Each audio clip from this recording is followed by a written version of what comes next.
broken windows in empty hallways,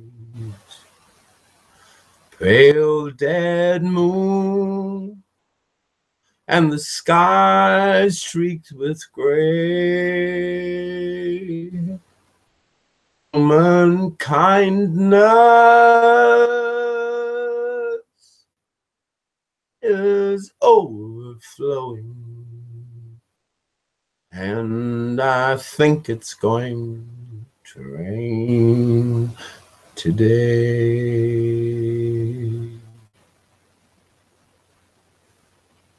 Scarecrows dressed in the latest style, frozen faces to take love away.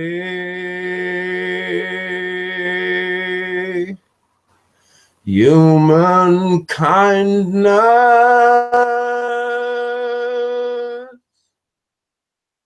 overflowing, and I think it's going to rain today.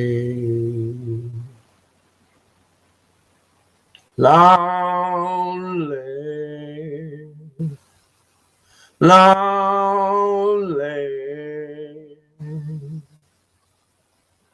tin can at my feet, I think I'll kick it down the street.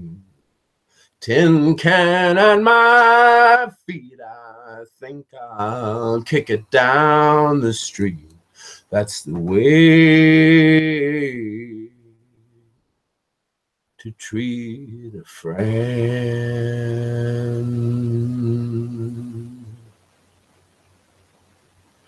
Right before me, the signs implore me, help the needy and show them the way.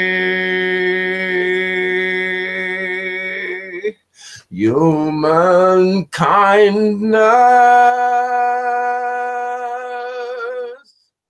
is overflowing, and I think it's going, yes, I think it's going, oh, I think it's going to rain today.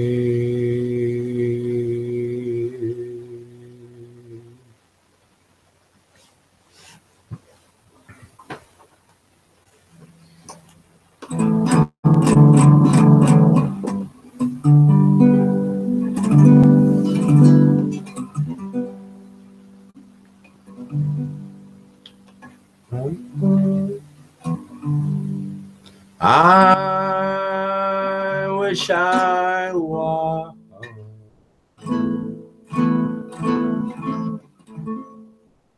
in Carrickfergus only 4 nights, in Ballygrand I would swim over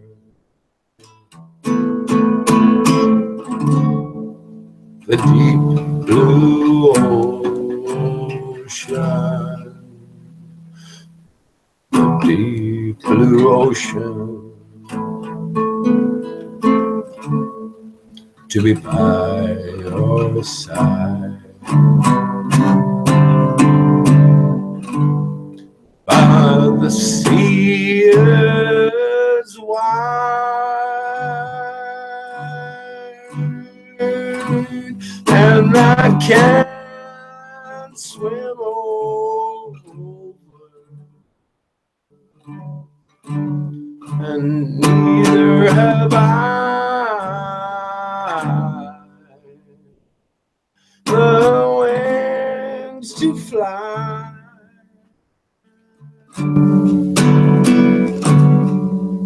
If I could find me a handsome bold man to ferry me over to my love and I. Now in Kilkenny,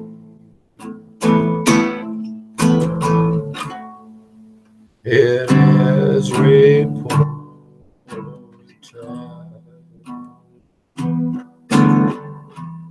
they've marble stones as black as ink, with gold and silver. I would transport her, yet I'll sing no more now till I get a drink. I am drunk today, and I'm seldom sober. A handsome rover from town to town. But I'm sick now. My days are numbered. Come all you young lads and lay me down. I wish I was in Carrickford,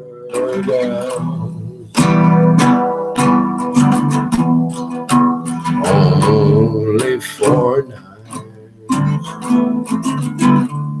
in Pellegrin. I would swim over the deep blue ocean, the deep blue ocean, to be by your side. But the sea is wide, and I can't swim over. Neither have I the wings to fly.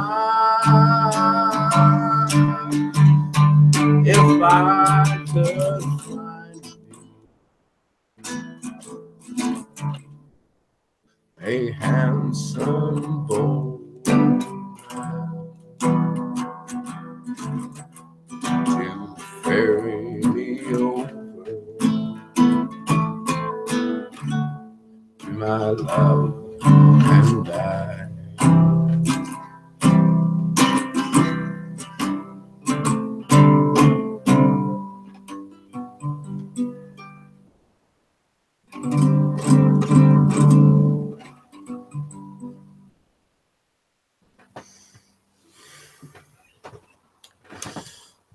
Hey, hey, hey, hey, hey.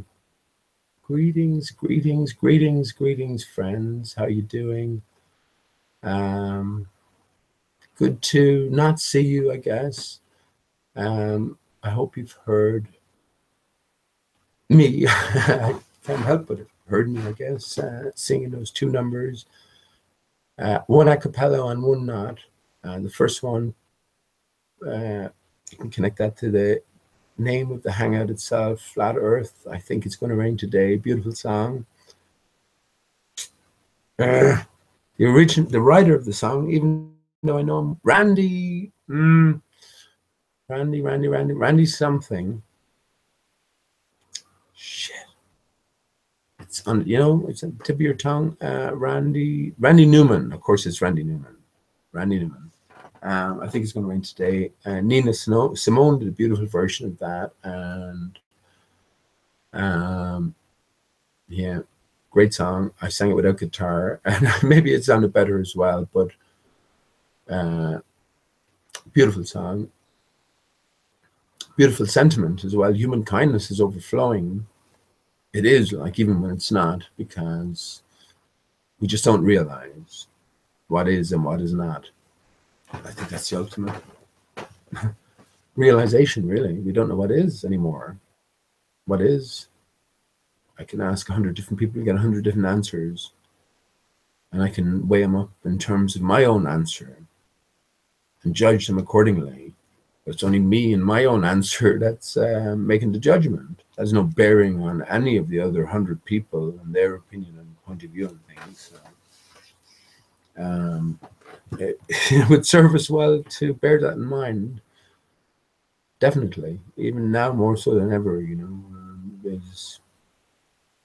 There's an ultimate separation between every one of us. Doesn't matter how close you are to anyone.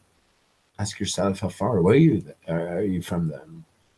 I'm not trying to separate anyone. I'm trying to ultimately bring people together, but there's this duality going on, and this I'm pretty happy to call it assimilation at this stage. There's no other word for it, but in a different sense to what event skeptic and I can never think of his name. Awake Souls, Event Skeptic and Awake Souls. Brilliant work, but they have it wrong. Event Skeptic, Awake Souls, if you're listening, you have it wrong. Brilliant work, you have it wrong, because you're putting your trust in the Bible. You're putting your trust in the truth of an antiquity, and it's not so. It's not so. You've come so far, but yet you haven't come far enough. You trust the people. Let's see how it works. You've come to mistrust the people who've given us the bowl earth, because we've come via investigation and critical thinking, logical analysis, and again, there's a creator. I'm not an atheist. I'm not a nihilist, even though I was. And even though now, more than ever, at times, there's more reason to be or to feel like that, I'm not. I know there's a creator, and the creator is love. It's all about love. Ovel is my variation on the theme there, but it's all about love. But the Bible says to prove all things. So you're telling me you haven't looked up any of the... So I'm speaking to Awake Souls and Event Skeptic. You're telling me you haven't looked up any of the arguments against the existence of Jesus as a real historical figure. I mean, no, I can't accept that. You're accepting a lot of stuff on faith when you shouldn't be. We've come so far, as I said. So don't fall at the final hurdle. The Bible was written in the 16th century, or, early 1600s. So that's the sort of the 17th century, whatever you want to call it. The early 1600s. And intricately connects with the works of Shakespeare, intricately connects with many other works as well, but most especially the works of Shakespeare and the works of Lewis Carroll. If you look on a worldwide scale, the Bible comes first, works of Shakespeare comes second. Guess what comes third? Yeah, works of Lewis Carroll, Alice in Wonderland in particular. So that's cool and dandy. Hearing it, let's process it. What might it mean? We've come to cast aside so much, so leaving Awake Souls, Event Skeptic aside for the minute, and I hope you're listening. I mean, take what you will from anything, but And we've come to cast aside so much that has been presented to us as truth.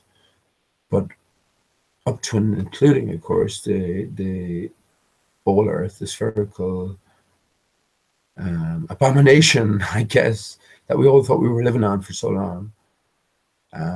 But you throw out the theorizing and the brainwashing, I guess, of the institution, the main institution, but yet you hang on to the book that they use and they have used to sway the masses for the longest of periods, however far back you want to go in history. It doesn't make sense, you know. If bring it on, we got to bring it back locally, you know.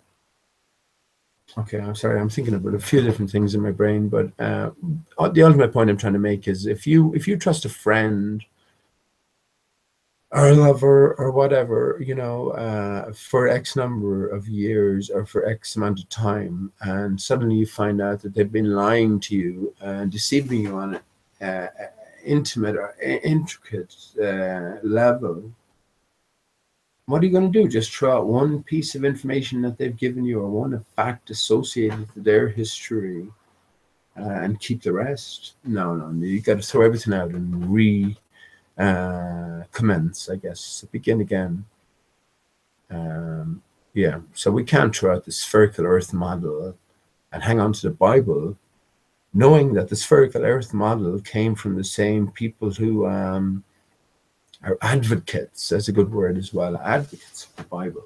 This is where they get their authority, perceived authority, you know. I was thinking earlier on, if I'm stopped in my car, I'm saying it now, this is just to let it be known, this is, okay, how will I put this? There is no normal, there is no standard, right? What we have taken to be standard has to be discounted stage because the corruption has been exposed, right? So what can we view as standard? Well, my word will be standard, right? This method of broadcasting it, my word is standard. So whatever I say from my heart and stand by and stand over, then it counts. Because I know I'm the authority. The government worked for me. They tell me that. I don't want anyone to work for me, but they tell me they work for me. The priests and the religious faith, they work for me.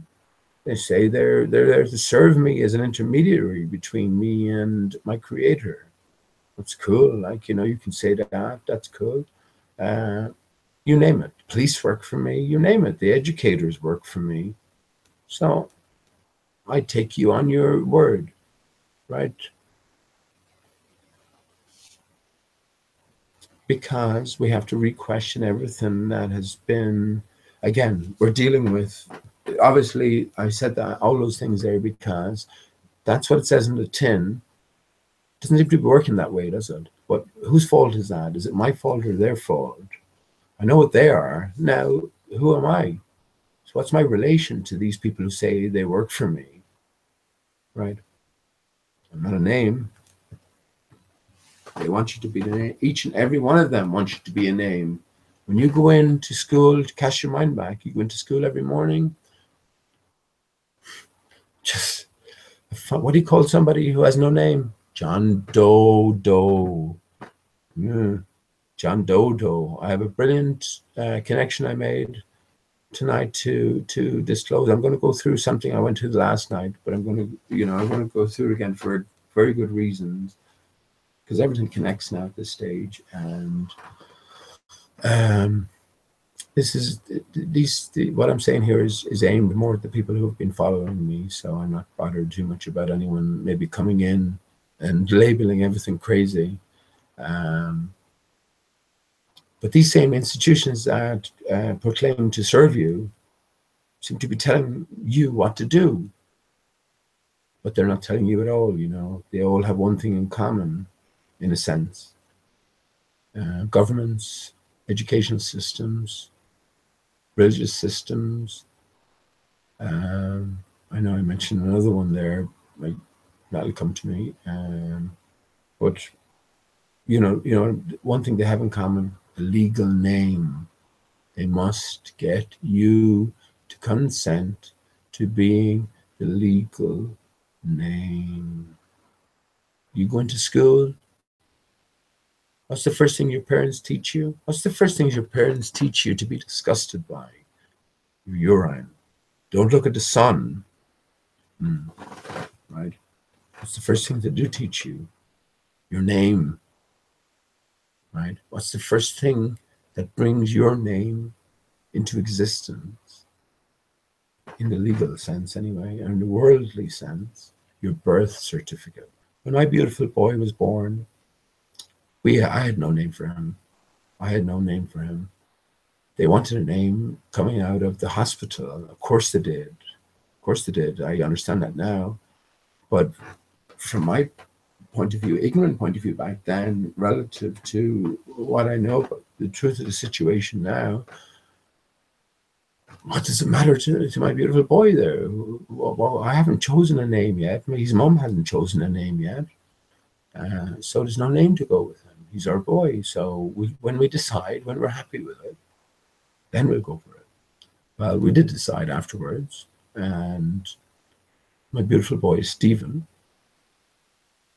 said his mom has a second, his mom has a different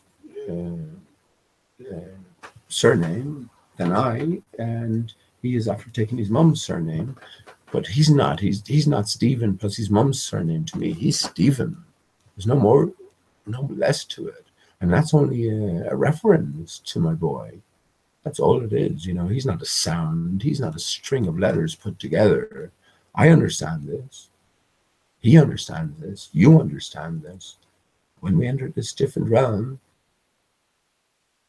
they understand it as well, but they're banking on you not understanding it. This is the point. So when we left the hospital with our beautiful creation, he had no name. And actually, there's so many special things about Stephen. Stephen was an immaculate conception. I used to always say to Stephen, anyone familiar with Shakespeare, very appropriate as well. It all ties in. It all ties in. Familiar with Shakespeare, Macbeth. Macbeth was haughty in his sort of powers. He'd achieved his powers from elsewhere, and he was told that no man of woman born would slay him. So that's a puzzle and conundrum to him. He doesn't know how to have, we all have to be born of woman, don't we? I mean, what's going on there? So he progressed in his hubris, I guess. In his own mind, he justified everything. But he progressed, being influenced, and again, being sort of led astray in one sense, with this in mind. But of course, anyone who's familiar with the play, he was slain by Macduff. And Macduff wasn't of woman born. He was, if you will, Caesarean section, right? So this is the play on words or the play on meanings. Well, if something is said and you take a meaning from it, you're going to progress in a certain sense, but beware of your own potential to be mistaken or to jump to conclusions or to formulate ideas around words that may mean something different to others, So, yeah. That was Macbeth's downfall, and Macduff in the end won the day. But yeah, Stephen likewise was not to woman born. He came out of a Caesarean section, and again we look at the word Caesarean, Caesar, Julius Caesar, Jesus Christ. It's the same thing.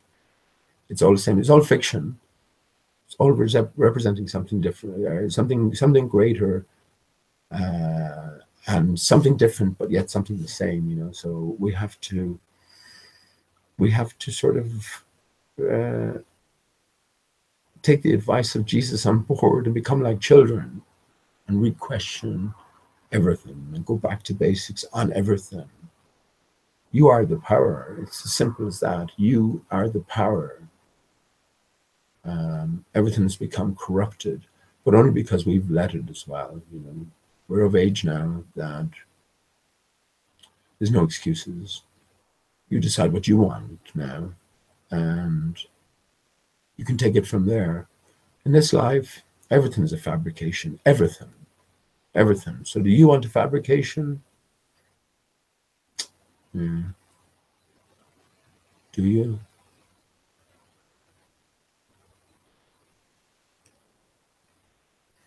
It's easier sometimes. The conundrum, asked a few conundrums. If you're, let me ask you, let me go. So I'll go through the one I thought of beforehand. You're the king, right? Let's say you're the king of 10 people. Your kingdom is tenfold, and you've inherited your thraldom, I guess. There are two people, two troublemakers in your kingdom, but you don't know who they are, right?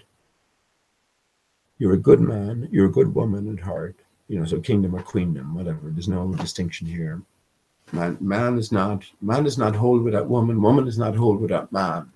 There's no division. There's no separation.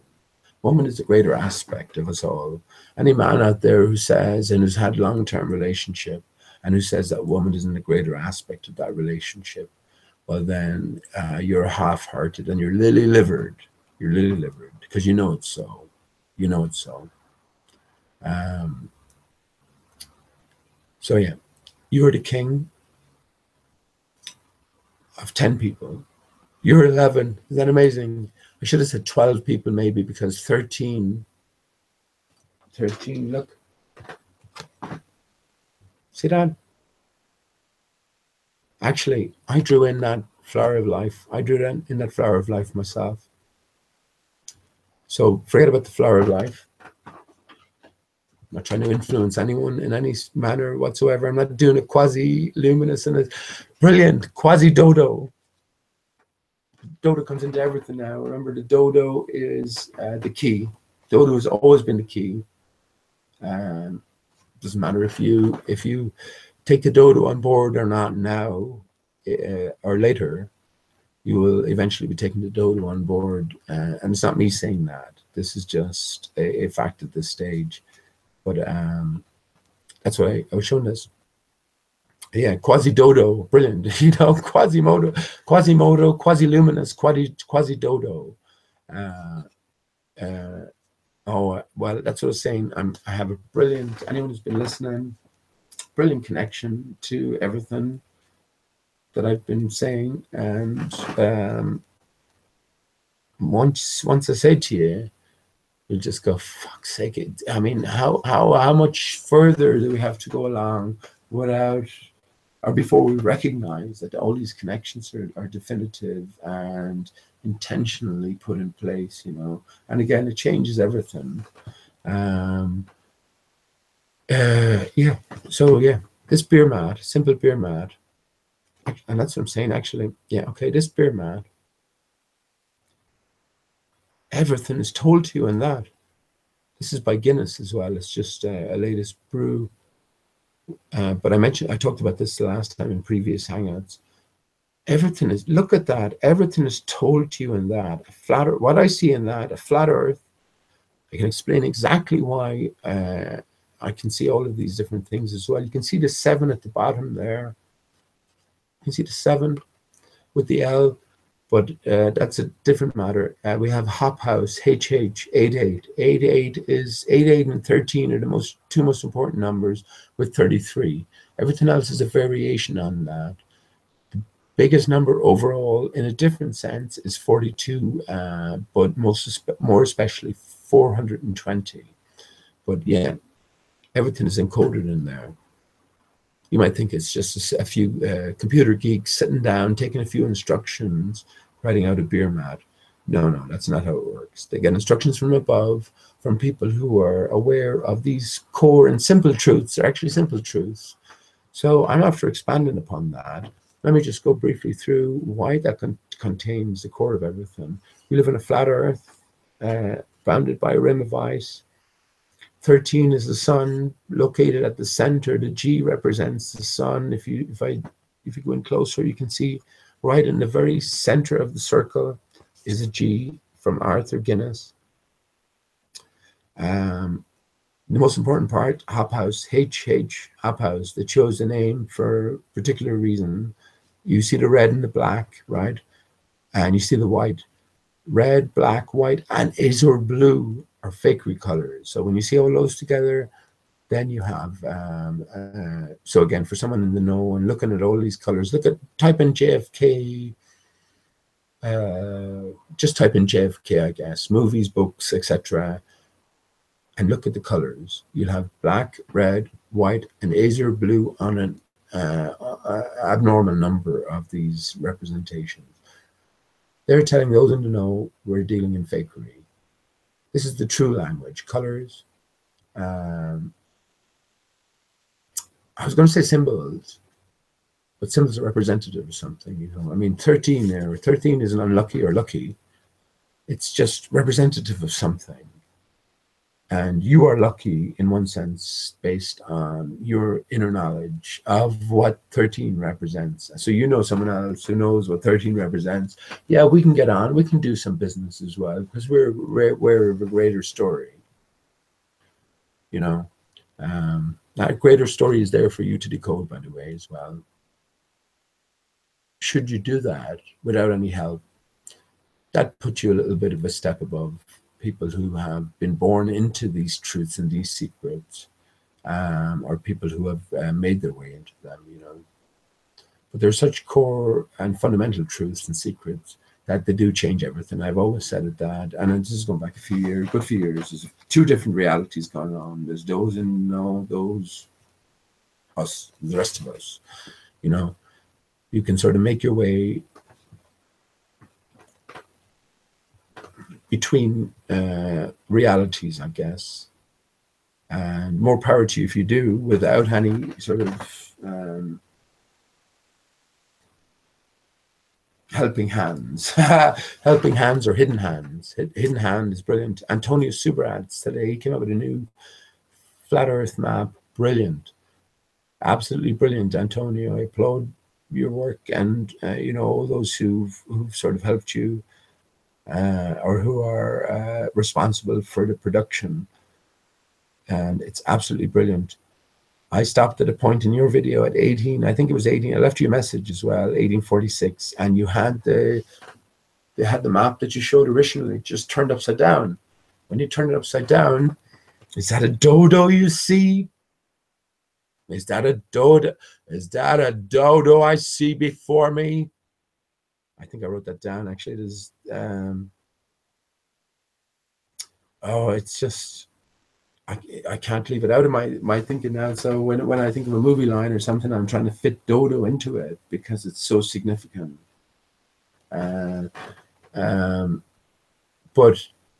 at the end of your presentation, Antonia, you mentioned the hidden hand, and you said something like it's the hidden hand that throws the stone that you got to be wary of, in terms of, you were talking about ball or antagonists. But the fact that you mentioned the hidden hand and the stone, when that's exactly what I've been talking about. That's where the dodo leads you, is to the hidden hand and the stone. So just like Patricia Steer coming on her show with Mark Sargent, of all people, who I've been saying he's the lead man, he's the head honcho. All roads point to Mark Sargent within the flat earth actor sense. But yeah, in light of what I've been saying and making the connections, Patricia Steers, Miss Steer, you can be steered or you can be missteered. We're involved in a magical mystery tour, which connects to Sgt. Pepper's, which connects to the Beatles, of course. Then you have Deep Inside the Rabbit Hole. I've already, and I stick by it, I stand by everything, and I have taken a few things back, which I will talk about. I stand by everything. IPS is representative. Of course, he's not Lewis Carroll. Lewis Carroll never existed. But IPS is representative of Lewis Carroll. And it's not just, if you Google image Lewis Carroll at this minute, that you'll see an uncanny resemblance, especially in the hair, but there's much more than that as well. So again, there's this greater connection and tie that binds all characters, all actors, I suppose. I know I'm not an actor. That's why I can sit here. I was going to say stand here, but that's why I can sit here and say the things I say. You know, not that it means a fuck. It doesn't mean a fuck to anybody or anything. Like, I don't know. Who am I speaking to right now? I'm speaking to myself, right? Yeah. But I know if I met you in person, I'd be the first to give you a big hug. I know it. Anyone who's listening now, anyone who's like I was not that I was raging. I would love to have been at the meetup in any occasion, Leamington Spa there, or where was the last one? I was going to say Liverpool. It wasn't in Liverpool. It was in Blackpool. It was in Blackpool. Would love to be in there because I know I would have got on fantastically or famously with the vast majority of people there. I really would. I really would. And no matter what questions I might have had, I would leave them behind for the time. And I know that I'm dealing with souls that have got beyond a certain point, you know, and on that basis alone, there's that bond, there's that connection. You know, we don't have to go any deeper than that sometimes. And I don't like to go any deeper than that sometimes. But having said that as well, that's not the situation here, is that I have never met anyone face to face. So I've always, actually, when I think about it, when you take a jump back and think about it, I've always been talking to myself. Now that's a fucking deep thought, isn't it? I've always been talking to myself, and all the arguments, all the tete-a-tetes, all the interactions I've had, I've just been talking to myself, haven't I? In a sort of a real sense. Yeah, so that's why I know I'm not, I know what I am. Let me put it like that. So that's why I've always attached, I think, trouble. Yeah, because, well, for the most part anyway, because I have no attachments, I have no obligations, I have no promises made, and I'm open to talking about everything, from the best to the worst topics. I mean, some topics are not pleasant to go near, but I've read Bryce Taylor. I know the extents of interfamily sexual abuse that's gone on throughout the ages. I know it. I know it. Like, you know, I know the nature of the abuse system, connecting the church, the universities, the upper echelons, the governments, all this sort of stuff. Why wouldn't I know it? You know, and I don't mean on a intimate level, but it's plain to see. You know, it's plain once you investigate, once you go down this route, once you go down this avenue. I dare anyone out here to fucking look at what you're, and look. I suppose in one sense, in a grander sense, we have to sort of take a step back and relook at everything. But I dare anyone out there who's a parent, and I showed my child Toy Story when I was younger, or when he was younger, and of course when I was younger as well. Dare anyone as a parent to go back now and think about sexual innuendo and sort of inlaying of all of these sexual subliminals. Bear that in mind when you're looking at the movie. You won't be able to go through a minute of it because it's everywhere. It's everywhere, strewn throughout the whole movie. It really is, you know. So we have to sort of take a step back and re-examine everything. And when you do, then you sort of encounter difficult questions. And I've dealt with all the difficult questions, and I've sort of moved along with it. You know, a lot of the stuff that I get caught up on, it's dragging me back into stuff that I've left behind for the most part. I realize that it's just part and parcel of a greater story that's been told here, or a greater puzzle, or a greater picture. So, you know, in that sense, I can go forward fearless in one sense, whatever you might reckon this to be. But I can go forward fearless. No one's perfect by any means, but this is a different arena and environment we're in, and we're ensconced and engrossed in I don't know what's a different reality. Actually, you're in a different reality now than you were a year ago. Way to put it.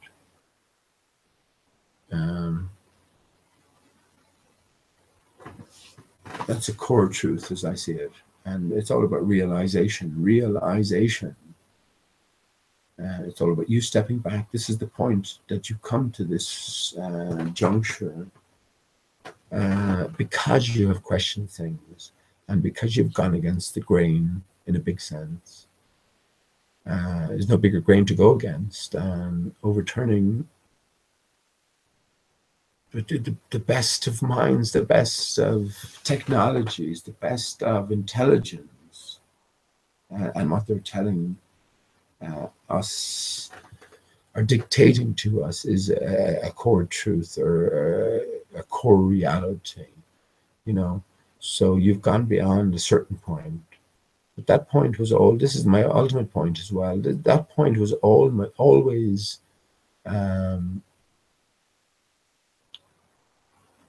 expected to be broached. That's, you know, all the clues were left for the individual to sort of take that path. Think back to the movie JFK, for instance. JFK told you right there and then that there was a major conspiracy going on, and JFK couldn't have died in the manner that the official story says he's died. The ridiculous story, the farcical story, you know what I mean? So it needn't have been presented to us in that way. It's only when you come out the other end and realize that JFK was an actor. It's all, no one died in Dealey Plaza that day, you know. It was all an enactment and a narrative and a myth, if you will. JFK is King Arthur, is the killing of the king, but a myth was built on the back of the narrative. The myth is truth, but it's encoded truth. You have to get beyond the literal. You have to, like with 9/11, like with so many different events, Paris was a big one. You have to get beyond the literal and see what is potentially symbolically represented within the narrative. Then you have some sort of a chance of being a Kojak or unraveling. What do I to bring it? Being a Kojak, being a Miss Marple, being an Agatha Christie. Another Agatha Christie, I think, is that's another interesting one. That's a male to female actor, actress. Just another part of the grander script, you know. But you have to really be. You have to be Sherlock Holmes. And you know, once you sort of get your own brain kick-started, and of course, coming to realize JFK is a fakery, 9/11 is a fakery, extravaganza, well, then your brain is already well kick-started. Then you're ready for the next layer. Then you can leave the literal behind and see what's been maybe represented within the narratives or the scripted nature of the, I guess, the information you are receiving. And it's all you've got to go at the end of the day, isn't it? When you're separated from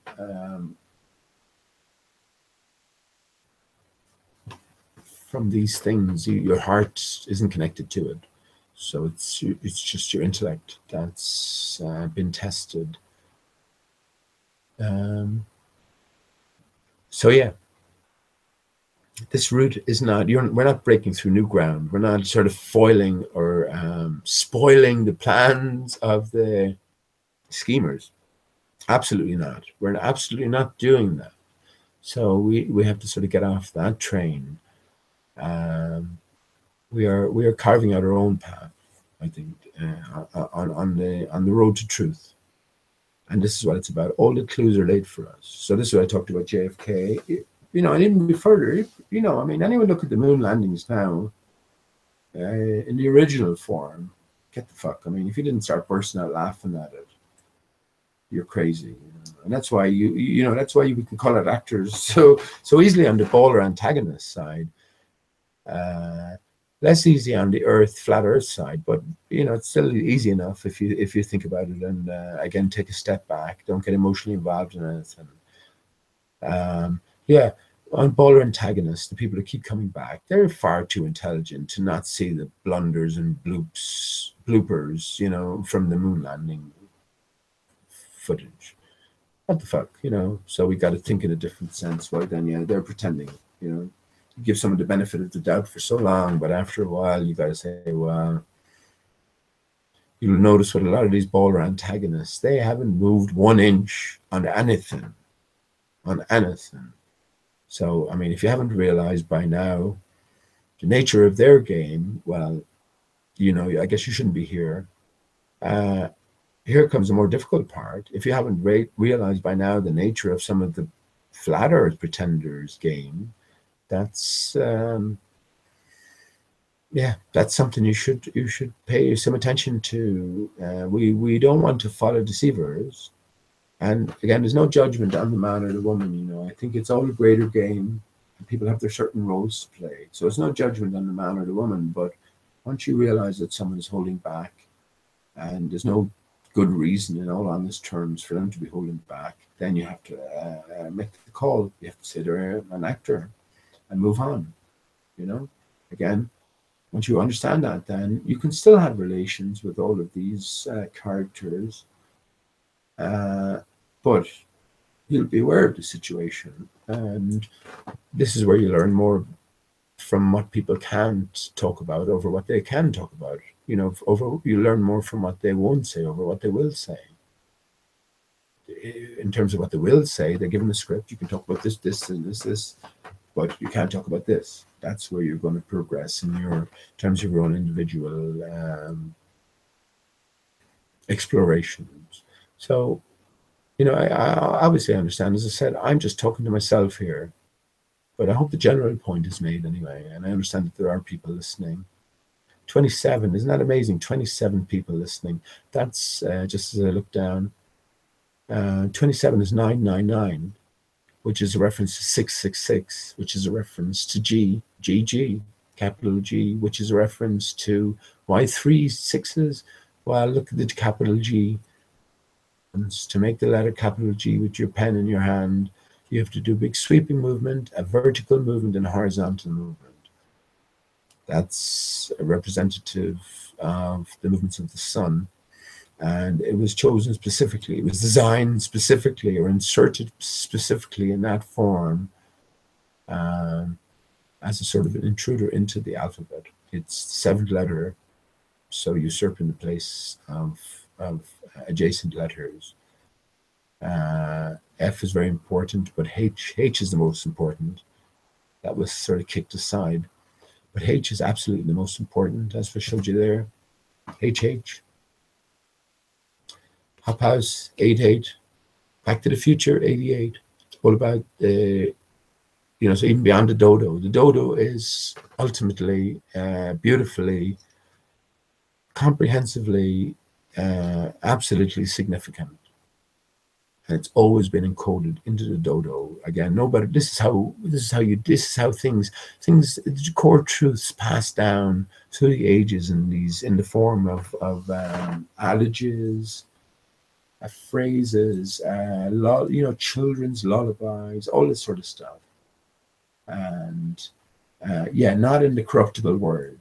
Gay means something now different now than what it meant 50 years ago, 20 years ago, 30 years ago.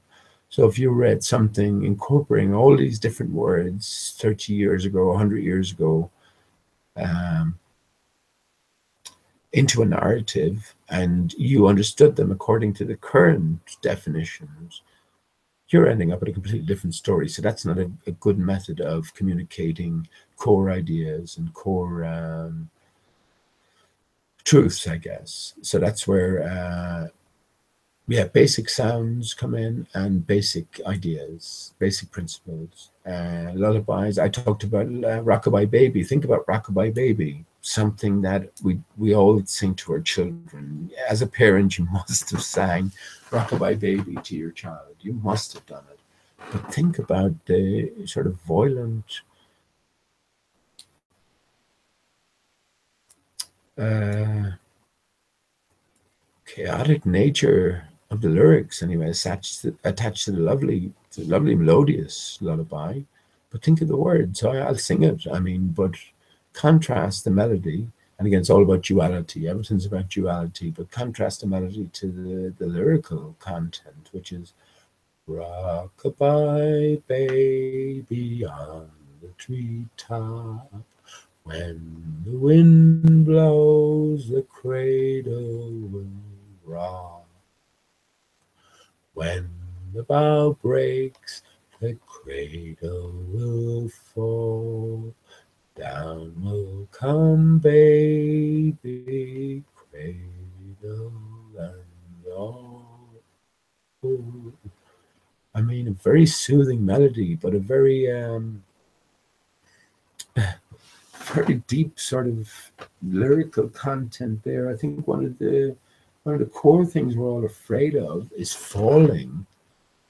This is where 9/11 and that impact came into um, to reality, I guess. It was a fabrication in the first place, but it had us all putting ourselves in the shoes of those who had to make these tough decisions. Should we burn to death or should we jump to our death? You know, away from the flames. We all went there in our brains. We are absolutely all did. The fuckers, well, it's not fuckers. I mean, I don't mean that in an angry sense. I realize now there's all a fabrication. The people who were said or supposed to have done it originally never did anything. It was all fabrication, all movie magic. So, um, yeah, we have to wake up from this, and I think, 9/11 is laced with loads of holes as well for the very purposes of us waking up from it and to the real reality. But yeah, so I just come to the 27 there. Yeah, 999, 666. It's all the same. It's just, there's nothing to be afraid of in these things. Power is in. What do these things represent? And yeah, we've entered a new sort of stage to everything. And yeah, I'm gonna go into chat in a second now. I better do. Again, I could just be speaking to myself here, and that's fine as well. We'll go into chat in a second. I'm just gonna have a cigarette break now, and yeah, a few interesting things to talk about. One major connection. I'll be with you in a sec.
How you doing? A little bit of a repeat song as well.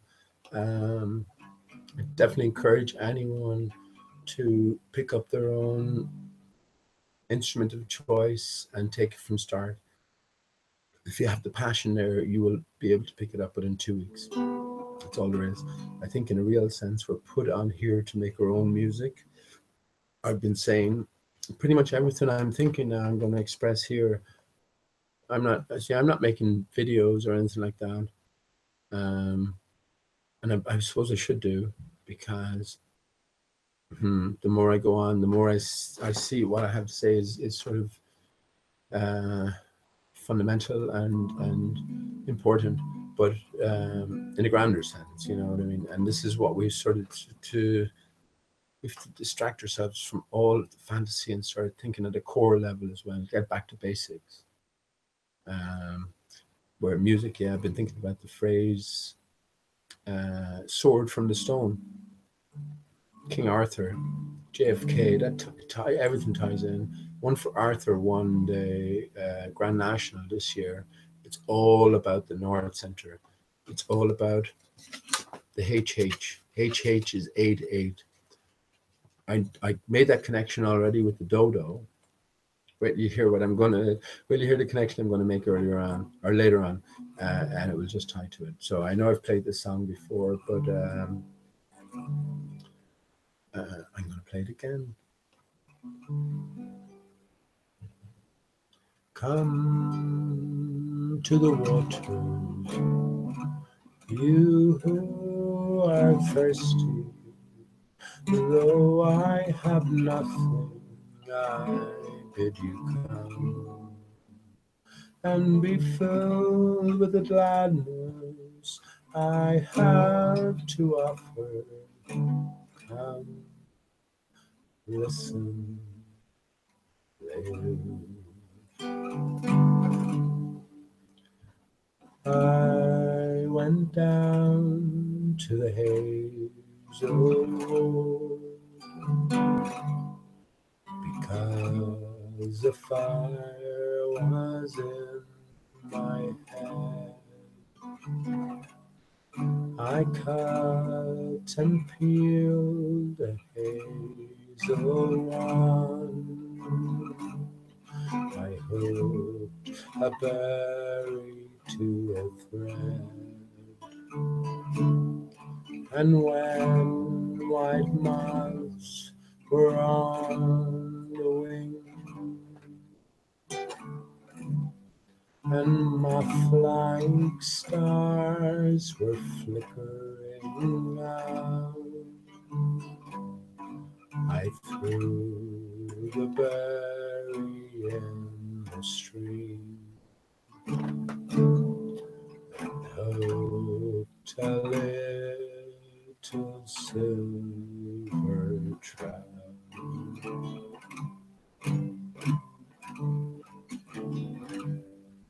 When I had laid it on the floor,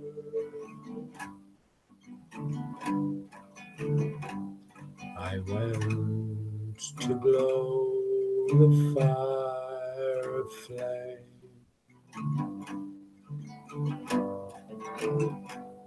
when something rustled on the floor, and someone called me by my name. It had become a glimmering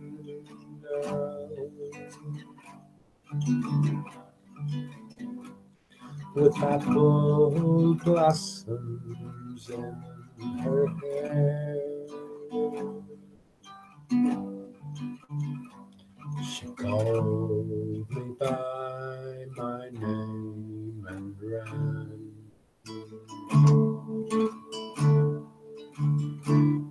and vanished in the bright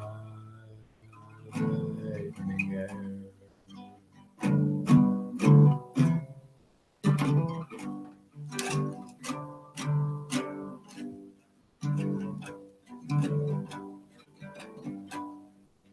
Now I am old with wandering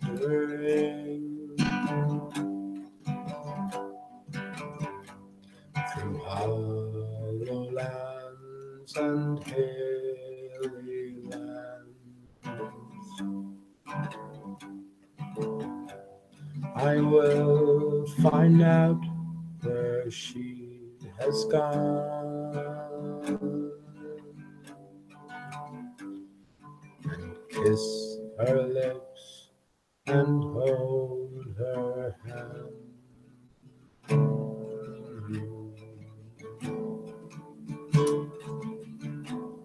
and pluck until time and times are done.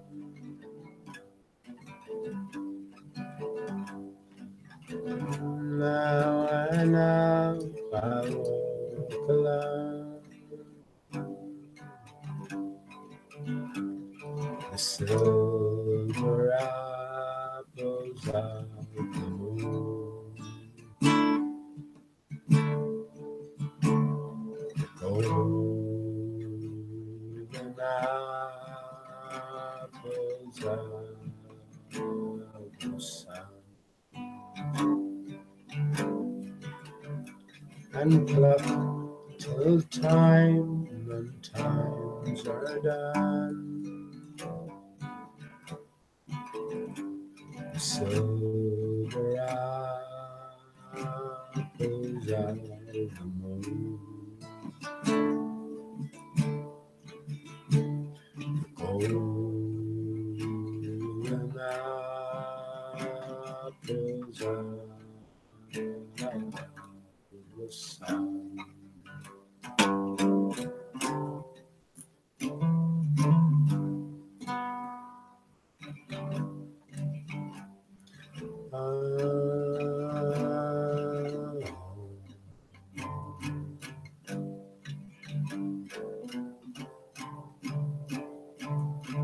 Come to the water, you who are thirsty. Though I have nothing, I bid you come and be filled with the gladness I had to offer. Come, listen, Lord.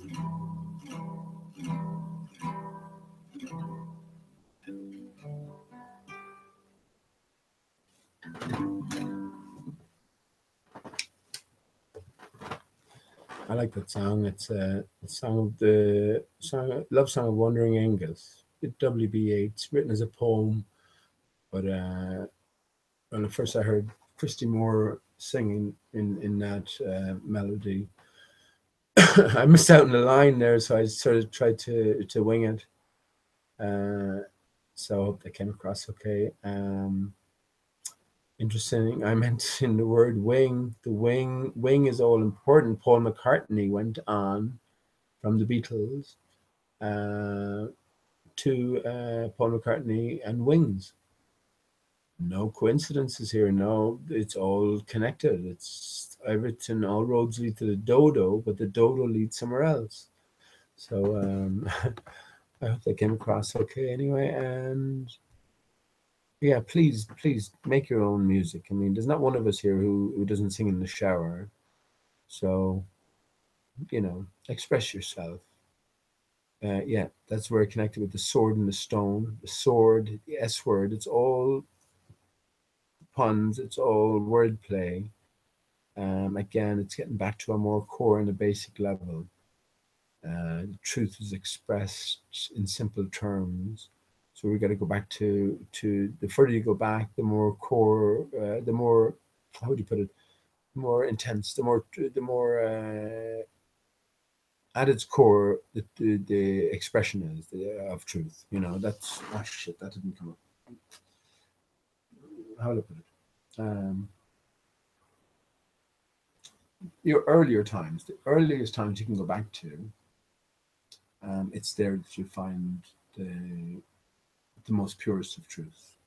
Talked about the lullaby, Rockabye Baby. That's telling a literal story. I know I talk about not being literal, not taking the likes of the Bible literal in a big sense, and that's true. But we can take other things in literal sense, and we will be close to the truth. And this is the things that are presented to us as pure and innocent children. The whole, when a man and a woman come together, it's a half and half coming together and producing one. It's only, I guess, us and what we do to our children, which splits them. Well, you know, so that's the divide becomes clear later on. You know, we introduce them into an absolutely fabricated existence, and they're taken away from all knowing. A child is all knowing, simple as that. You know, yeah. So it's these new terms we have to. I say cheers. I say slánte. I say obel to all. I have to go into chat. I could be just.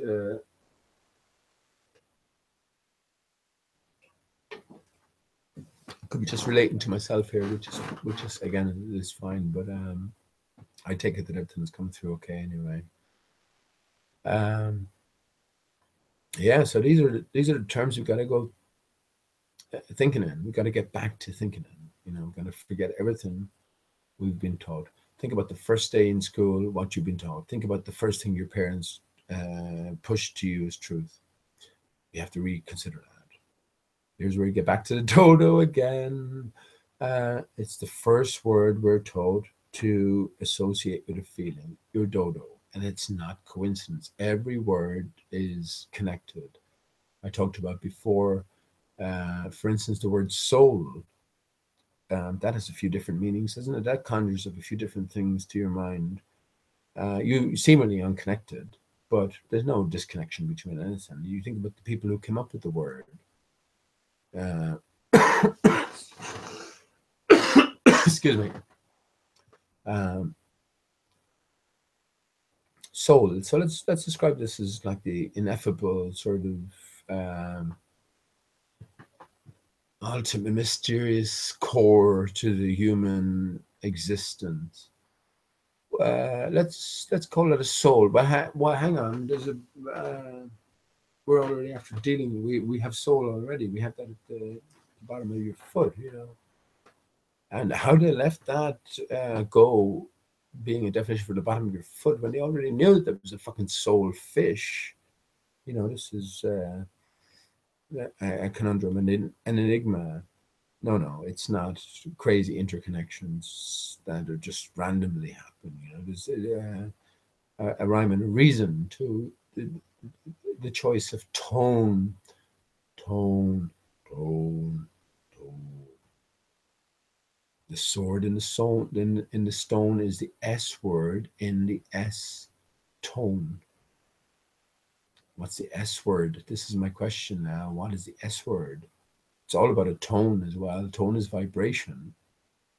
You know, depending on how you vibrate, or depending on how everything vibrates. Well, I guess it depends on the reality that presents itself, but you know, in vague terms, it does.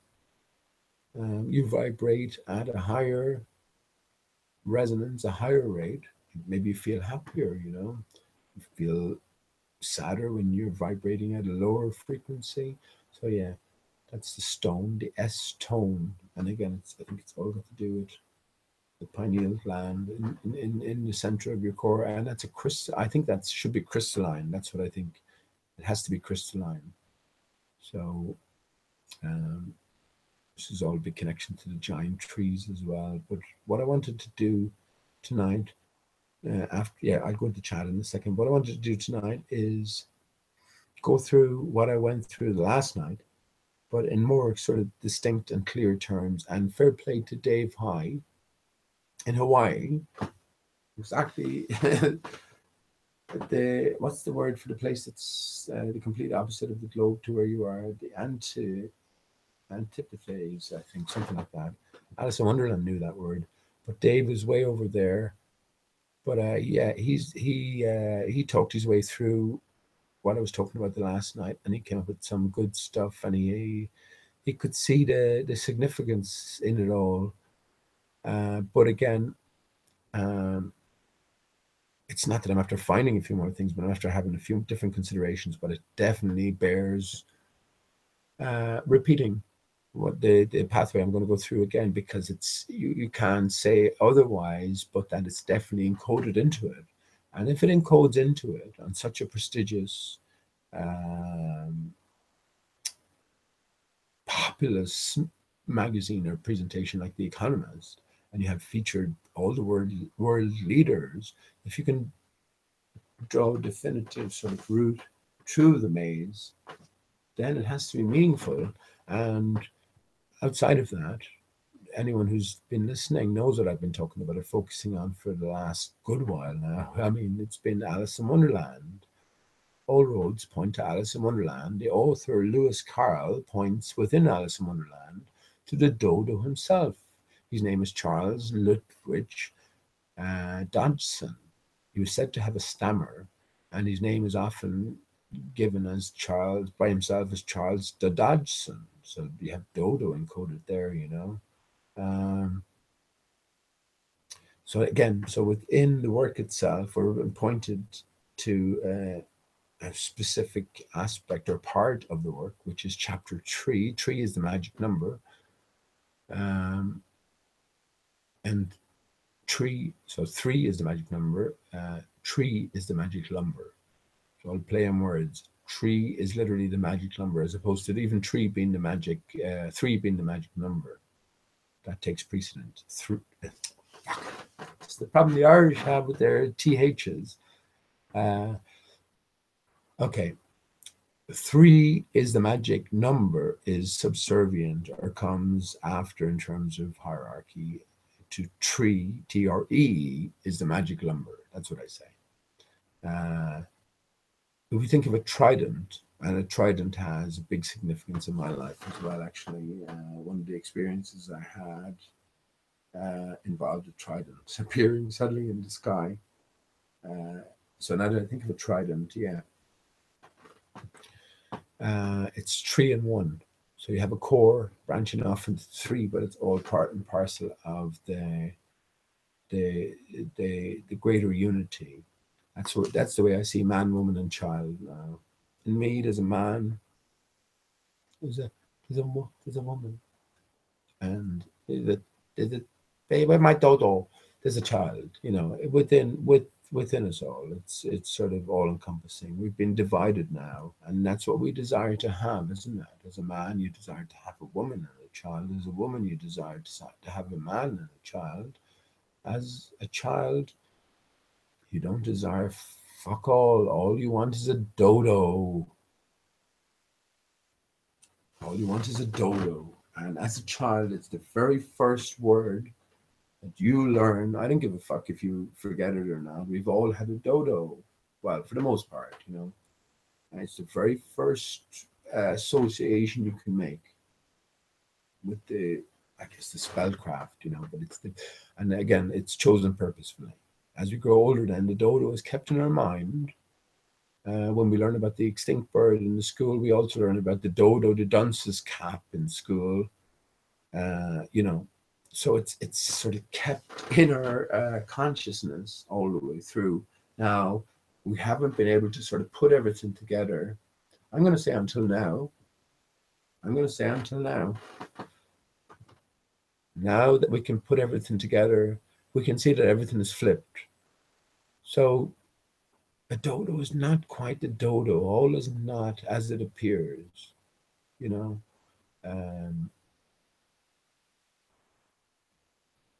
Yeah, it's funny how it works, isn't it? I've talked for a long time about the 180-degree rule. Everything is flipped, and I got that from, look, okay, if you can't envisage it,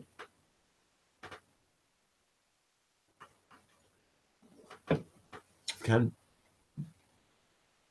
see what I'm saying. They've taken a flat Earth, right? Flat stationary Earth. They've taken that, they flipped it. How will I best represent? Okay, that's good there. So they flipped it 180 degrees. So imagine we're in a fluid, and you're sort of cleaving the way through it, right? So we're in a fluid, and you're cleaving the way through it. That's good, actually. I have to write that down now. Because actually, that's the truth, isn't it? We are in a fluid, and we are cleaving our way through it. Well, I suppose, especially according to modern science, we're in a fluid,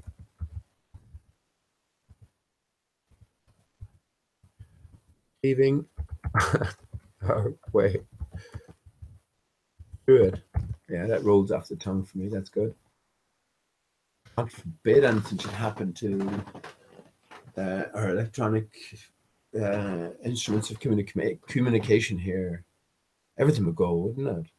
Imagine all the information that was gone. I mean, if my computer just went at this stage, I have nothing saved. Uh, so everything would be gone. There's no hard copies of anything. Even thinking in terms of my own music, I have lots of these mini cassettes, and about 3 hours of music each side of them. You know, mostly my own music, about 100 of them. You know, at least that's something, tangible. Hang on to. If something else happened outside of this, they'd still be there. I got loads of music here on my computer as well.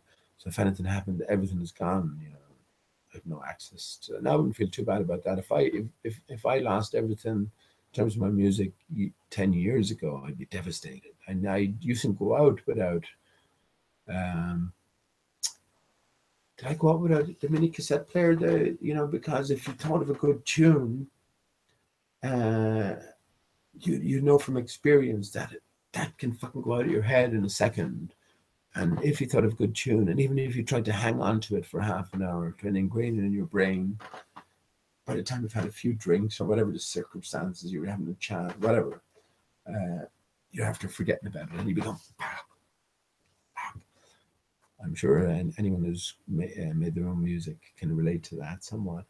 But yeah, yeah. I mean, this is the world we're in, isn't it? The digital age. Um, what can you do? What was I going to talk about there? I'll remember that in a second. It's pretty late here in this neck of the woods as well. It's actually 2 o'clock right now, 25th of July 2017.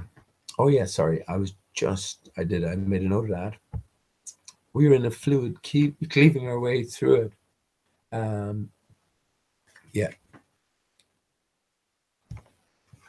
So imagine that with the flat Earth, right? So we're living on a flat stationary plane. Doesn't have to be circular in particular. Actually, in fact, it's rugby ball shape. That's just a fact. The old seeing eye, rugby ball shape. Dodo as well. The dodo encodes the flat Earth. That's it. Simple as that. And I know Antonio came out, and that's what I talked about earlier on. He came out with a flat Earth map, and brilliant work, absolutely excellent work, of course. Um, but it's all encoded in the dodo. This is how truth pervades true sort of time, and anything you can think of is true.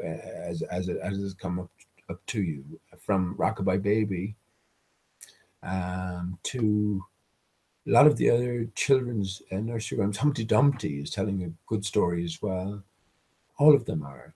When I show you this Economist cover, you'll see that Alice is standing in front of all the other dignitaries, if you will. And we can take it from that we're dealing with either Alice or all of us are a reality, and we're dealing with fantasy, or they're the reality, and we're within the world of fantasy. It's up for you to decide. I know well enough that we are Alice, and we're looking upon fantasy. Barack Obama being Osama bin Laden, get the fuck, man. You crazy fucker. Get the fuck out of here. Yeah, no, not a chance. Not a chance. I thought the same. I thought the notion ridiculous when I investigated first myself. Now, I know it's true. Simple as that. want to say one thing before I continue. ADR and anonymous guest. Man, absolutely sure. Absolutely. No, I wasn't absolutely sure. I did say as I was going along, they sound very much alike and they talk about similar things. And when anonymous guest said Pete Shea, it sounded exactly like ADR said Pete Shea. So I made the call on the basis of not seeing the two of them together, not being able to prove conclusively that they were separate individuals. Anonymous guest and ADR came on Pancho Pete's chat, and that was supposed to be satisfactory in terms of offering up definitive proof that they weren't one and the same character. So that's that's not satisfactory at all, because if there was such a deception on in the wings or ongoing, you could see how that might be pulled off. So the only way to prove these things is when you see everyone in a live situation like this. And I know it's even 10 seconds behind, but I have spoken to somebody like on Eternal Padawans chat the other day. He was in Leamington Spa, and I was in the chat, and I was just saying something. And the minute I posted it, Frankie, who was there, read it out. So I knew there was a sort of, there was no time delay whatsoever. It was instantaneous. I knew this was a reality. We have different ways of sort of gauging the reality of things. And yeah, I'm very happy. I'm on my, well, I don't like swearing on anything. I mean, I like to, I think I tell the truth at all times, no matter how hard it is. If I'm wronging somebody, I want to know I'm wronging somebody. So, and I want to stop and cease and desist from that point. But yeah, I had certainly had those suspicions, and I was on with I am Faze. I am Faze, who lives in Kuwait, and Anthony ADR and anonymous guest appeared together, and at the same time they both went on camera. There was a few sort of glitchy moments which I wasn't quite sort of satisfied that it settled the case, but yeah, after a while it seemed. After a while, I'm not going to say 100%. I'm going to say 99% that they are separate individuals indeed, and I had got the call wrong.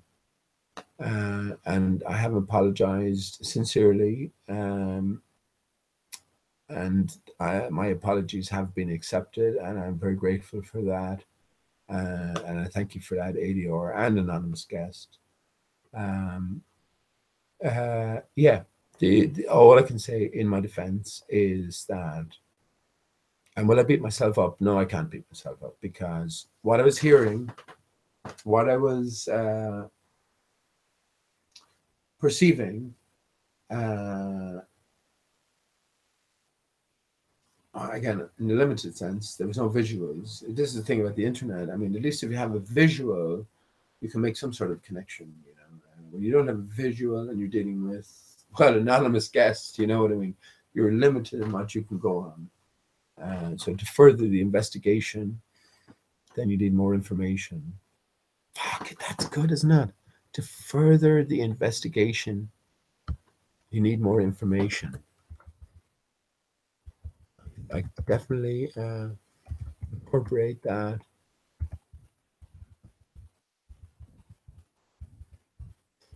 into a song. My best song is going to be about the dodo. Of course it is. I thought my best song was my last song, and I should open up a few.